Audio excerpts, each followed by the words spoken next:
Welcome to Mecum Presents On the Move, brought to you by State Farm. It's the show geared toward keeping you up to speed with the latest auto news, event coverage, and expert industry insight. Now, here are your hosts, Matt Avery and John Craman. Hey, we're so glad you've joined us for another On the Move. I'm Matt Avery, executive producer of The Transmission, and joining me, as always, is John Craman, lead TV commentator for Mecum Auctions on NBCSN.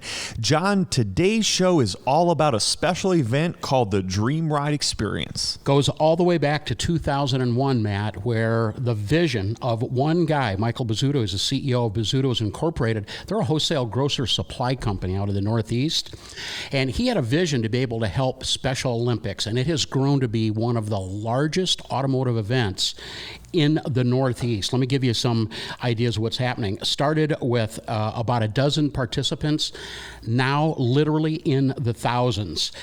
They've generated over $12.4 million. Last year alone, $2.4 million. And the reason that this got put on our radar scopes is because Dana Mecum heard of this and has actually sending 6 vehicles out of his personal collection to be on display out there. This is an incredible show with just a huge variety of different events. Let me just run down some of them for you. There's a Dream Cruise, which is a Saturday police escorted journey where the drivers power up with their dream riders, which are these kids from the Special Olympics, in a variety of cars, including a lot of classic and a lot of exotic cars. There's a dream show featuring cars and motorcycles.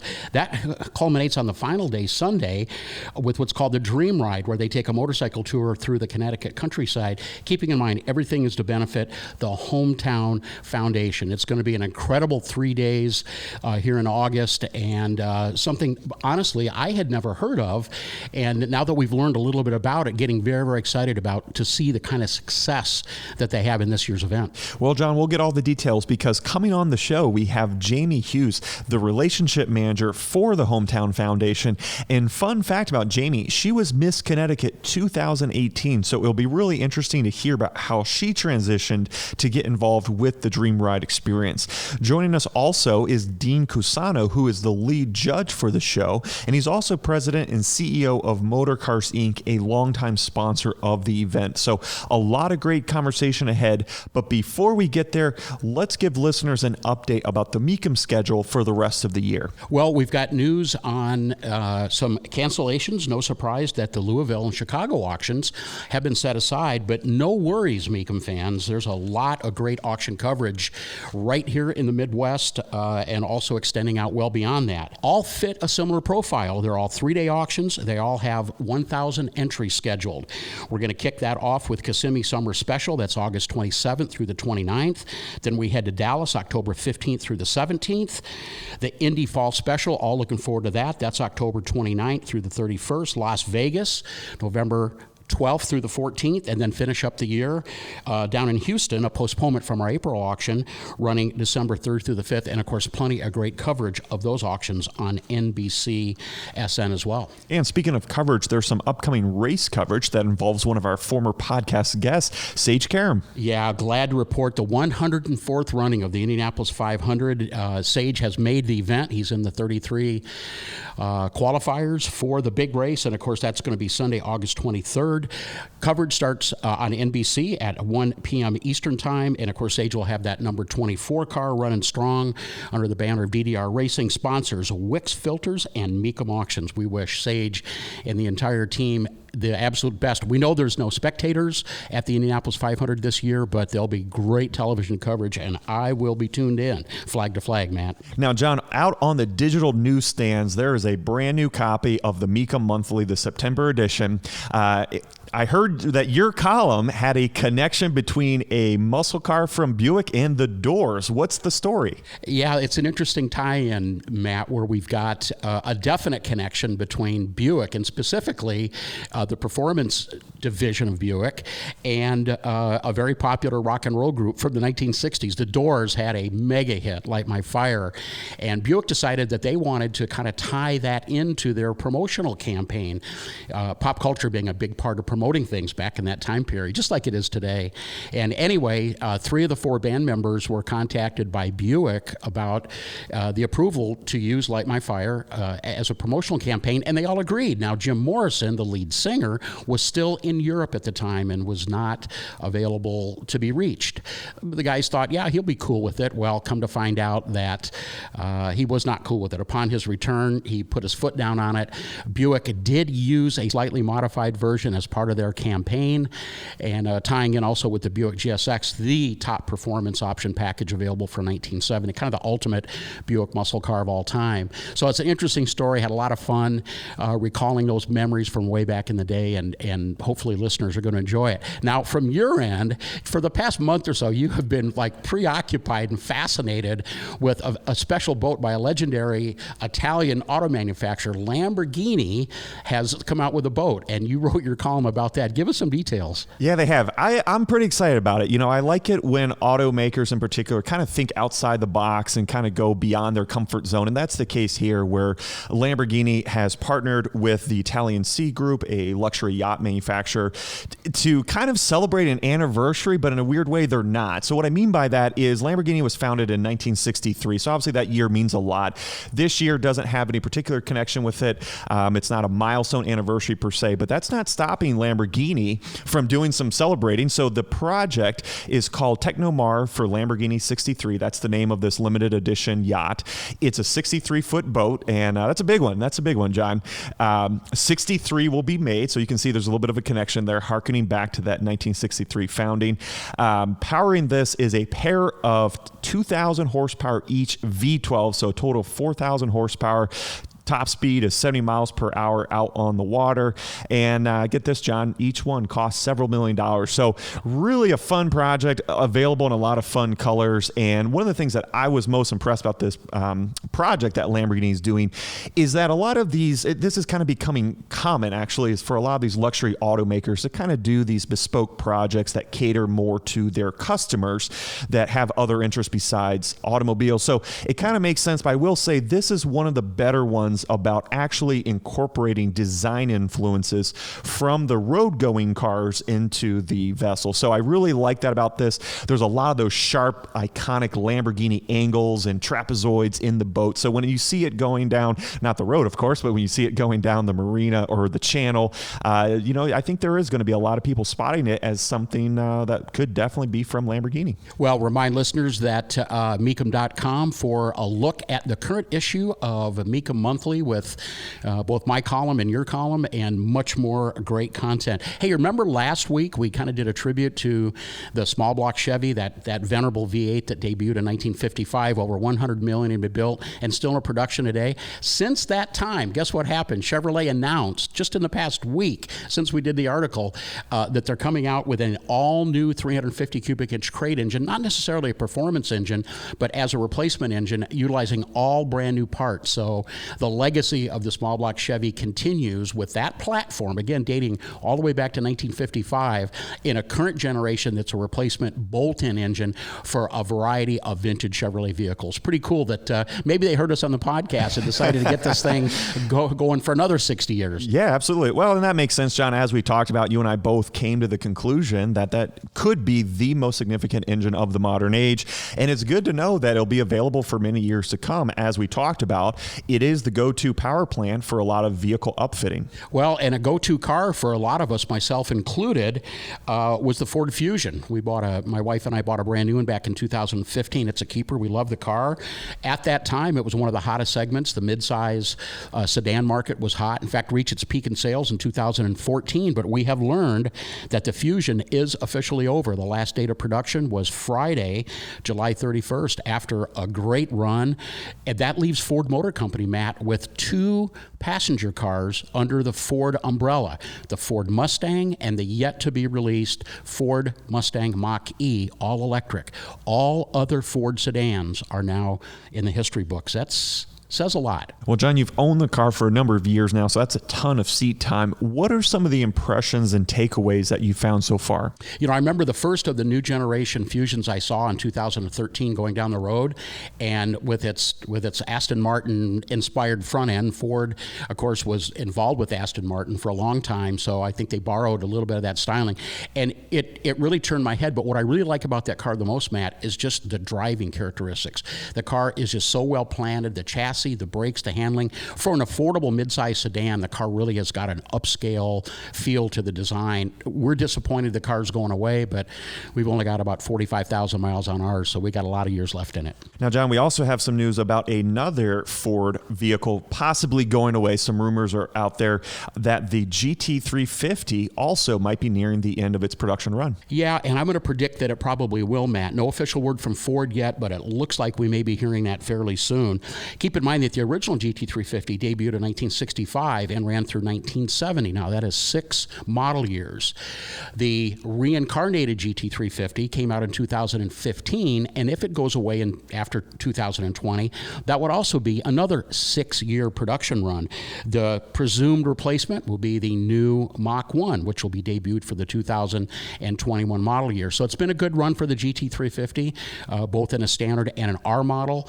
Very collectible. We see them on the Mecum auction block all the time. And of course, what I'm looking forward to is seeing one of the new Mach 1s, 2021 Mach 1, in person. Haven't seen one yet. Yeah, me neither, John. But this Mustang reshuffling kind of has me thinking about conversations that you and I have had going back to as far as this year's Chicago Auto Show, when we got a chance to get up close and personal with the Mustang Mach-E. And that's when it became clear that Ford was going to be kind of pushing their passenger car program under a Mustang umbrella. And I'm just wondering, you think we're starting to see some of that take place?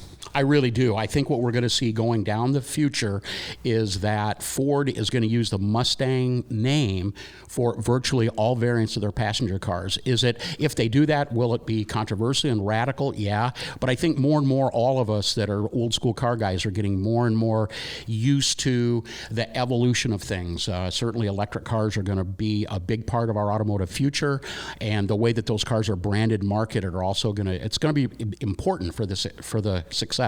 Well, John, speaking of new electric cars, there is a brand new one just debuted by Cadillac called the LYRIQ. It's a pretty gorgeous SUV. You and I both were stunned with the appearance of it. Yeah, and I was a bit surprised, Matt. I'd be curious to hear your comments on it. That some of the data is out there on it, but they've been pretty vague. No pricing information, no release date, and they're really calling it a concept vehicle. But at least we were able to see it, and my initial reaction to the styling is I think they hit it out of the ballpark. It's a very fresh, modern, cutting edge in its appearance, but yet it clearly looks like a Cadillac. What are your thoughts? I agree with you, John. I think it is sharp and stunning, and it moves the design language forward. I don't see anything on it in the current interpretation that couldn't be on a production model. It'll be interesting to see if they dial it back or change some things. One of the items that I really liked is actually inside the cabin. Cadillac is taking a bold step, and they have a 33-inch long LED, kind of a wraparound screen in front of the driver. So really nice presentation. I can imagine get a lot of data there. One of the things that my mind went to is that kind of technology could open up the door to bring in those rear view mirrors, because I feel like that's been something that manufacturers have always struggled with, is the idea of having your rear view mirrors be presented in a video form. Where do you put it?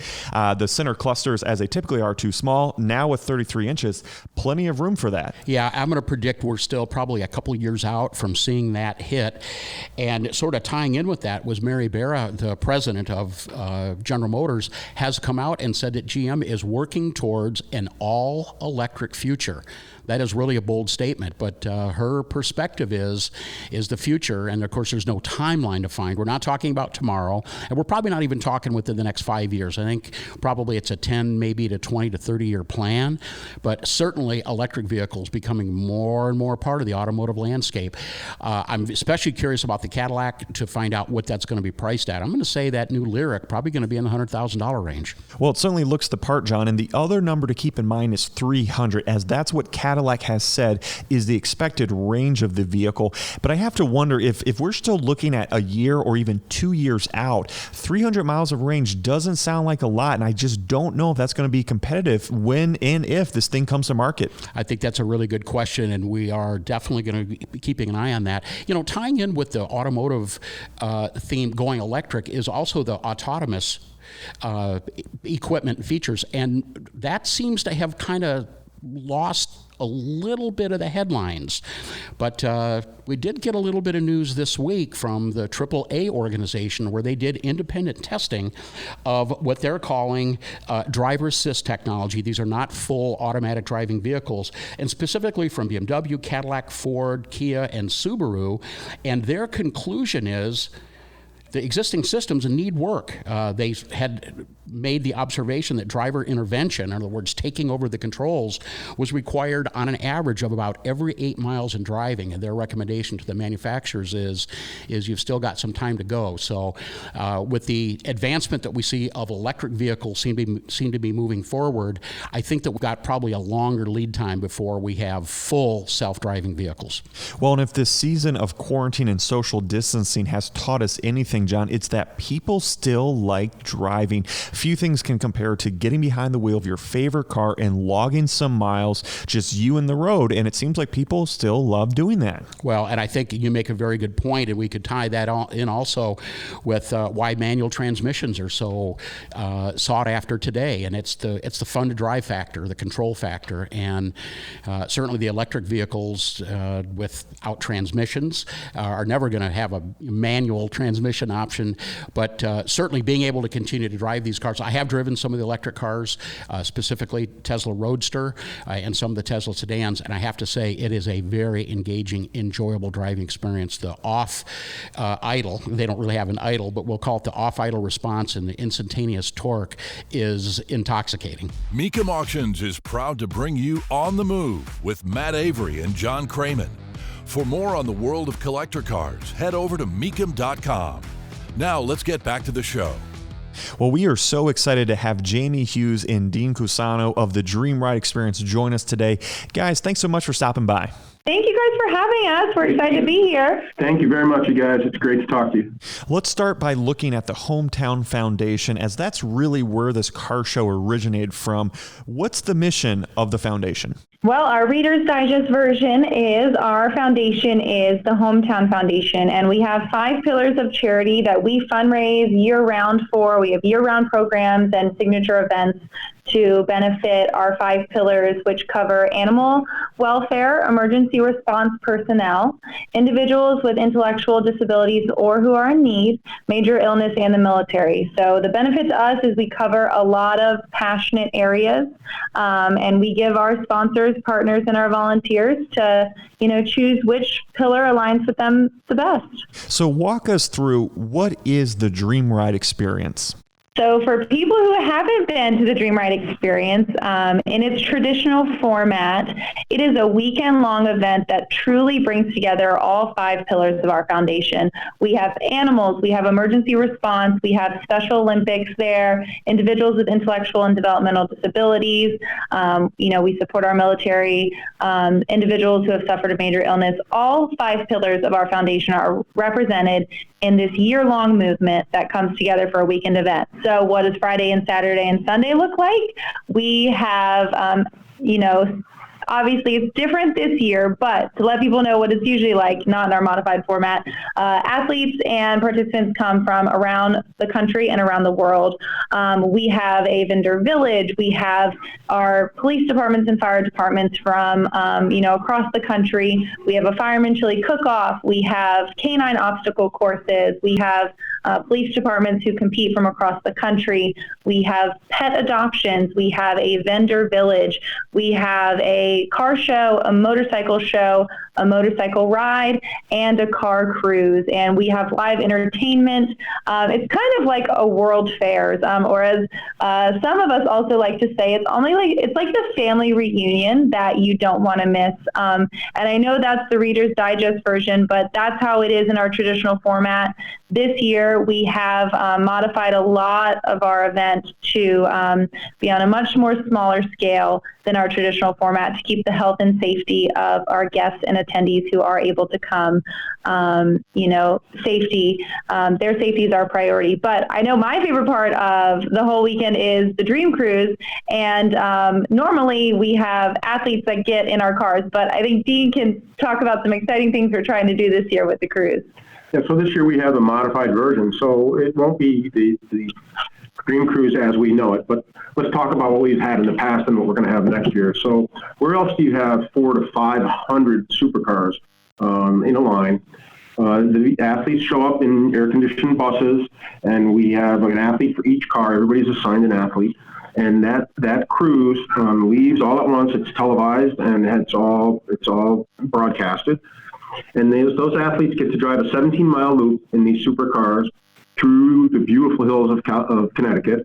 And there's people lining all the streets with signs and stuff, and it's unbelievable. But the best part is, after the 17-mile cruise, the 400 to 500 cars pull into the huge polo ground area, and we have a huge tent, and I'm telling you, 200 by 400 feet tent, with a red carpet, and the athletes are taken out of the car by local state police like they're movie stars.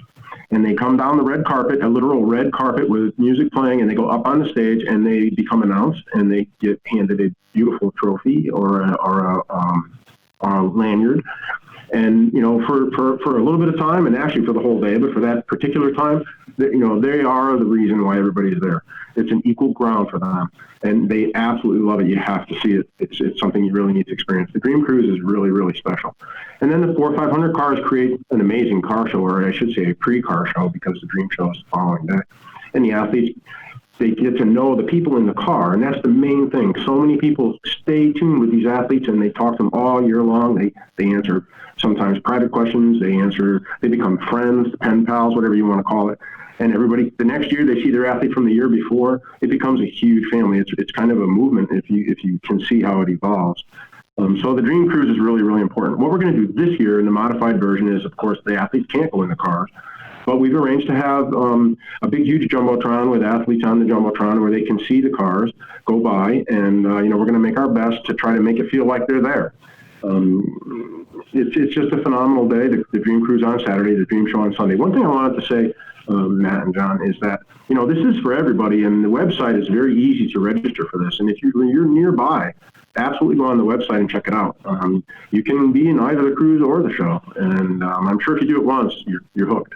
But it's dreamride.org, and there's links there to register for the Dream Cruise on Saturday and for the Dream Show on Sunday. Now, it's the 20th anniversary of the Dream Ride experience, so take John and I back to year one. How did this thing get started?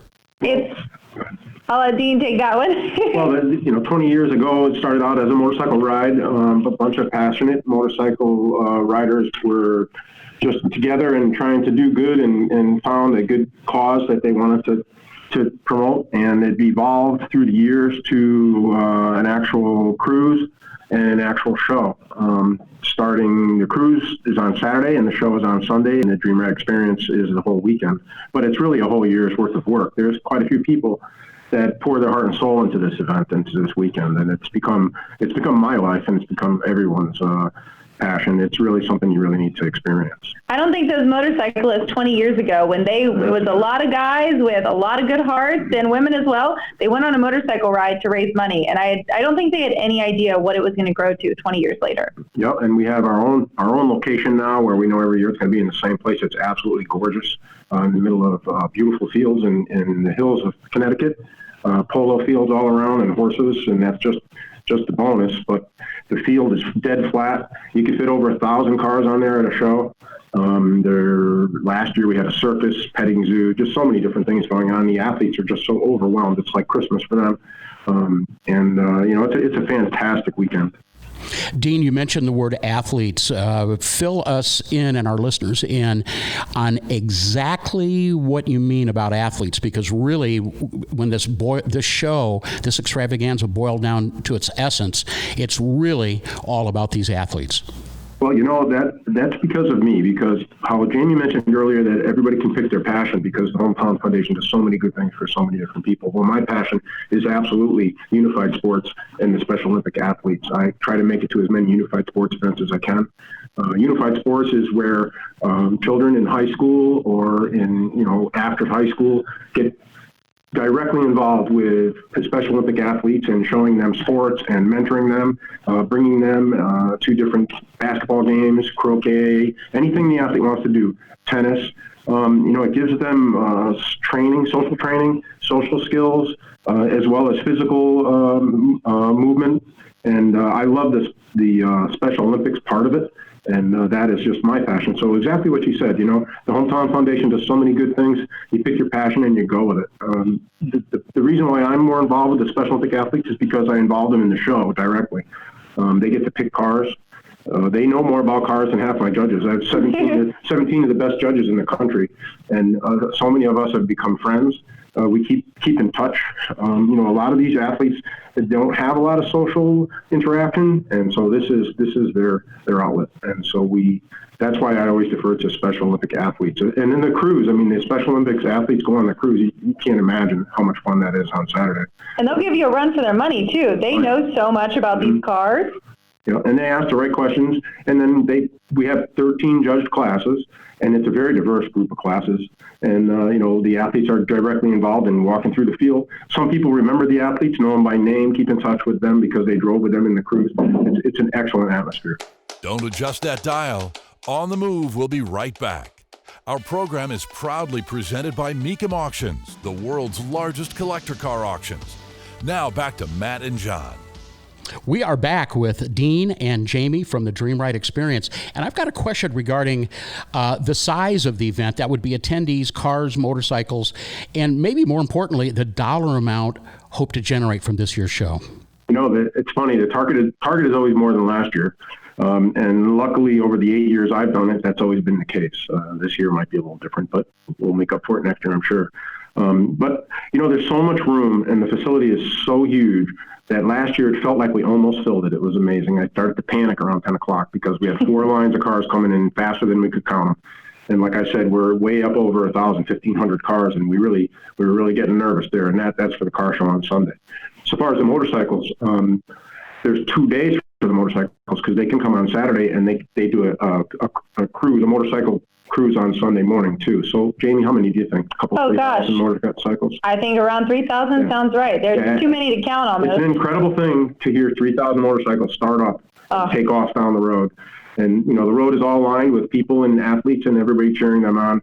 There's quite a few media crews and stuff. It's pretty cool. So to answer your question, of course, it's a fundraising. It's a cause-related event, so you always want to raise more. But the awareness is equally as important as the dollar amount. A lot of people need to know about Special Olympics, and they need to know about these different causes that the Hometown Regulation basically devotes its whole life to. And our goal is building relationships here. You bring people from Special Olympic athlete communities. We bring people from different backgrounds, different organizations, different experiences, and you combine car lovers with volunteer enthusiasts, and you see this beautiful network of people, this beautiful camaraderie, and that's what it's all about. It's all about bringing people together, building relationships, raising money for a good cause, and just seeing those relationships flourish just takes your breath away. And being able to educate someone on the intellectually and developmentally disabled community and raise awareness on who they are, what their passions are, and their skill set is just a life-changing experience. Jamie, you're right, because I've seen every year you'll see all different people of all different aspects of life doing all different types of jobs from all different parts of the country, but they're all standing next to each other, all in tears and very proud of what they've done that day for these athletes. And the awareness is key, because once people realize that, there's, I don't want to say a need, but there's a way to become involved in the passion of helping these people, and they become your friends, you can't stop it. You just can't wait till next year. It's contagious. It's absolutely. For me, it's a reset button. I always make a joke. I say it takes me a whole year to get miserable at work and stress of life, and Dream Ride weekend comes and I press a reset button. I walk out of there like $1 million, and then I got to start all over again. So it's a fantastic experience. What is your team doing to adapt and change during the COVID era? Well, that's interesting, because I've been lead judge for quite a few different cause-related shows. Of course, this is the biggest one I've done, and of course, it's my pride and joy to even be involved. It's humble to be involved in this whole creation. But my push was always pretty much inverse to all the other shows. Usually I'm actually a Jaguar Concord judge, so you're not supposed to talk to the participant, and you're not supposed to look underneath the car, and they're not supposed to ask you questions, and you're not supposed to ask them about the history of the car. You're just supposed to judge the car. And this is totally opposite. This is, I walk up to a car with an athlete on each shoulder, and I say, hey guys, meet so-and-so, and we actually ask them the whole story about the car. All we do is talk about the car. We don't really even care about the car. We want to know the story about the car, the reason why the person's there. We want them to meet the athletes. We want all kinds of banter. We're usually on most of the shows that I run. You don't want to talk to the participant. In this case, we want to know everything about the participant. We want them to get involved. Unfortunately, that's going to be hard this year. We're not going to be able to have a lot of conversation. But we have some really unique ideas, because we have to have the show for the athletes. We can't let them miss a year. It's their life. So, and I say athletes, which is my term for all of the people involved. But, we're going to do the best we can to make them feel like they had their experience, and we have some really cool ideas to involve them and try to make the show interaction as best as we can. So to answer what you said, it's going to be really hard this year to do the same interaction that I've been pushing for the last 7. But we'll do it. We'll figure it out. And on the safety side of things, I think we're at such a benefit because our property is huge. Mm-hmm. It's outdoor. I mean, our acreage is over 100 acres. It's outdoors, which we're so fortunate. And we also recognize that, hopefully a lot of people will be able to join us, but we also understand and respect that a lot of people won't because of health and safety concerns, and that's our utmost priority, which is why this year, for everyone who's not able to join us in person, we are going to be having a virtual link where people can tune in and they can be a part of the show virtually. So if they're not able to be there in person, they're able to tune in virtually, they're able to make a donation, because as Dean said, at the end of the day, it's about coming together for a good cause, fundraising for our pillars, and making a difference for our athletes. So we're thankful that even though it will be at a different capacity than traditional years, we're so thankful that we are able to make it happen this year in a modified format. Now, it sounds to me like you're both enthusiasts, so I got to ask, what are the kind of cars that you guys are into? I could talk about that for days. So, Jamie, you go first. Oh, gosh, I feel like my answer is going to be so underwhelming. I love a Range Rover, and I love a G-Wagon. I mean, those are really the top two for me. But I like Jags. I'm Team Jag. They're like classic cars. I got my Jag man in the room. Yeah. Well, I'm a Jaguar specialist and have been for pretty much my whole life. But being a judge of so many different makes and models, I used to be a Pontiac club judge and things. My main passion, other than Jaguar being my vocation, is Chevrolet Corvettes. I've had quite a few different Corvettes and things, but it's scary because you have to throttle yourself when you're a car guy because you love everything, and I love rat rods and the exotics. Of course, the Dream Show, the venue of cars varies from Model A Fords to Grey Ghost Rolls Royces from the 20s. All the way up to, Koenigsegg Jesko, and one year we had 13 Paganis lined up. We had the most Paganis in one place ever in the history of Pagani at a show. I can't imagine what the dollar amount of the cars are when you have 1,000 cars. One year we had over 100 Ferraris. I think it might very well be the most aggregate amount of value of vehicles ever in one place. But who's counting? Yeah. Everybody's aim for the whole day is just so heartfelt. You don't see people arguing for spaces and nobody's complaining about registration. Everybody's happy. It's a really nice demeanor. It's a fantastic thing to be involved with. But I love all kinds of cars. You can't do Jaguar 24/7, although I probably do it 22/7. But I have a love for everything. I can see the art and the beauty in pretty much every kind of car. So what's the best way for anybody that's interested in learning more about the show and the Hometown Foundation? What do you recommend as the best go-to source to get the latest info? Please visit us online. You can go to dreamride.org to find more information about our show, our weekend event. We have a plethora of beautiful videos that is a culmination. Yeah, it puts it into picture, right? Yeah, you gotta watch the videos. There's a bunch of videos, and that's the way you're gonna find out what we're doing here. You're gonna watch all the videos.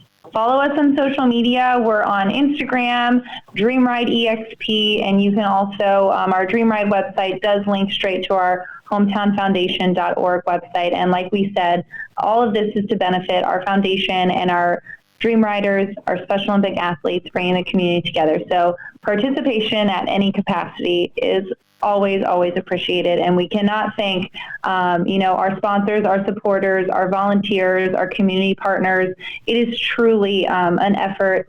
It takes a village, and we wouldn't be where we are today if it wasn't all the incredible people who have loved and supported us over the years. So we cannot thank everyone enough. You've been listening to Mecum Presents On the Move, brought to you by State Farm. For more information, visit mecum.com. And join us again next time as we take you inside the world of muscle and collector cars and more.